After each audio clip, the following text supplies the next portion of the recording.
మేమంతా హిందువులం మేము మా స్వధర్మానికి కట్టుబడి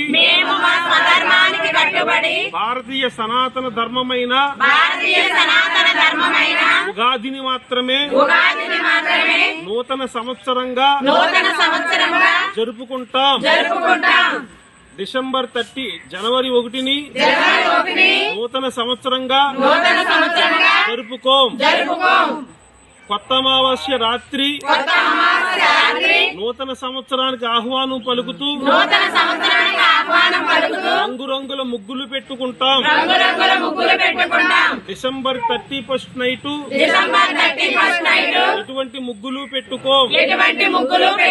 హిందూ ధర్మం వర్ధిల్లాలి, భారతదేశం వర్ధిల్లాలి, గోమాత వర్ధిల్లాలి, భారత్ మాతా కీ